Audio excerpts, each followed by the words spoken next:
करते हैं. I don't want to continue my articleship with current firm. I am not getting exposure and also principal is very rude. I worked almost 7 months, but there is now I just can't continue the stuff of copy paste and reconciliation. I have approached for transfer many times and they are denying again and again. इस query से मुझे completely ये पता चलता है कि आपकी articleship के अभी 7 मंथ्स हुए हैं. 7 मंथ्स हुए हैं, इसका मतलब अभी तक आप with in 1 year of articleship के टेन्योर में है. जब आपकी आर्टिकलशिप विद इन 1 year के टेन्योर में होती है तब हमें ट्रांसफर लेना थोड़ा सा इजी हो जाता है. ठीक है, इसका मतलब है कि मुझे जो है स्पेसिफिक रीजंस के क्लॉज में नहीं जाना पड़ेगा. मुझे जो फ्रीली ट्रांसफर वाले क्लॉज हैं उसके अंदर ट्रांसफर मिल जाएगी बिकॉज इट्स जस्ट 7 मंथ्स. ठीक है, अब प्रॉब्लम क्या है कि उन्होंने कहा है कि जो स्ट्रगल कहाँ आता है, आईसीए के रूल्स के अकॉर्डिंग अगर आपको ट्रांसफर फर्स्ट ईयर में अलाउड है बट प्रिंसिपल का कंसेंट जरूरी है.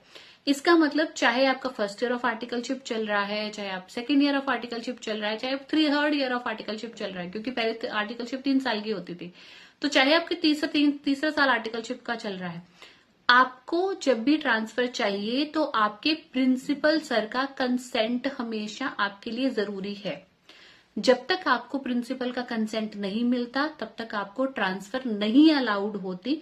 आप उसके बिना किसी दूसरी फर्म में नहीं जा सकते. सबसे पहली एडवाइस, अगर आपको अभी तक ट्रांसफर नहीं मिल पा रही है and you really looking for, because मुझे 7 महीने हो गए हैं, 2 साल की आर्टिकलशिप है तो मुझे 7 महीने तो हो ही गए, तो मुझे सारी मतलब 2 साल की आर्टिकलशिप में कॉपी पेस्ट का काम तो नहीं करना है.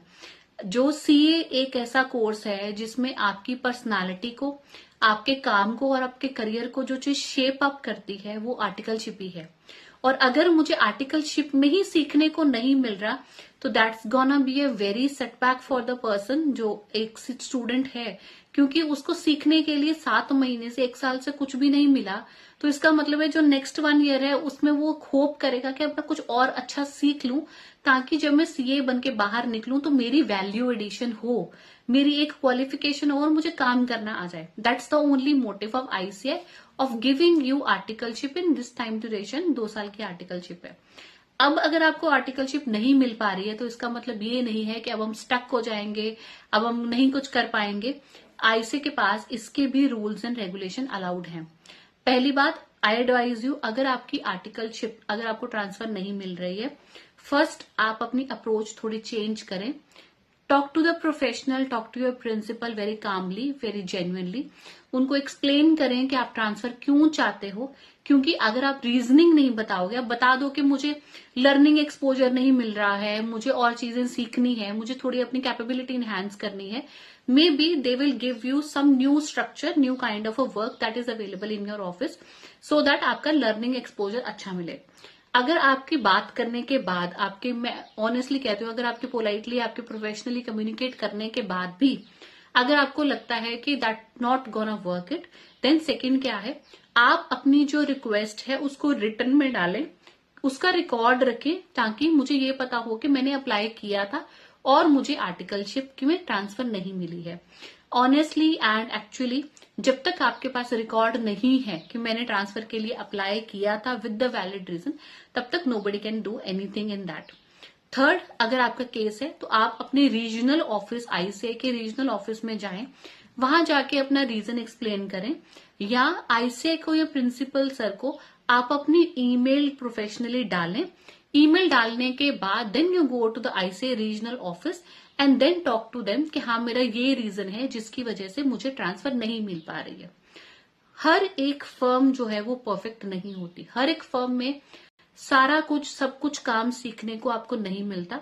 हर एक फर्म का जो काम करने का तरीका होता है, जो काम होता है वो भी अलग होता है. That is the only reason कि आपको फर्म चूज करने की ऑप्शन दी जाती है कि आप अपने हिसाब से, अपने परफेक्ट हिसाब से आप उसको चूज कर लें. बट ट्रांसफर लेने से पहले एक चीज समझ लें, गो थ्रू वाइजली. क्या मुझे यहाँ कुछ भी सीखने को नहीं मिल रहा है? If the answer is yes, go for it. क्या मेरा यहाँ पे लर्निंग एक्सपोजर नहीं है? If the answer is yes, कि यहाँ पे कोई लर्निंग एक्सपोजर मेरा नहीं हो रहा है, then take the action. then you can manageable, then you can take the action and then you can take your transfer as per the ICAR rules and regulation. आपका करियर इंपॉर्टेंट है, पर ये decision जो है वो भी strategic और clear होना चाहिए कि मुझे ट्रांसफर क्यों चाहिए, कैसे चाहिए। बिकॉज द रीजन इज कि अभी ट्रांसफर लोगे रूल्स एंड रेगुलेशन में, तो हो सकता है आपको बाद में अगर फिर ट्रांसफर चाहिए, then it's gonna be a very rigid one, होगा बहुत ही डिफिकल्ट प्रोसेस आपके लिए हो जाएगा। बिकॉज 2 साल की आर्टिकलशिप में 3 बार ट्रांसफर, तो सीखा ही क्या? ऑनेस्टली 2 साल की आर्टिकलशिप में 2 बार 3 बार ट्रांसफर, तो सीखा ही क्या? तो थिंक इट वाइजली। अदरवाइज मैंने रूल्स एंड रेगुलेशन सारे आपको बता दिए हैं कि ऐसे आप ट्रांसफर ले सकते हो। And if you have such more queries जिसके आपको आंसर चाहिए, that you looking out for कि मुझे कहीं से आंसर नहीं मिल पा रहे हैं, I always always always reply to a query. So thank you so much for watching. Drop down your query and stay calm, stay respectful, talk professionally with each other and focus on your career. So thank you so much.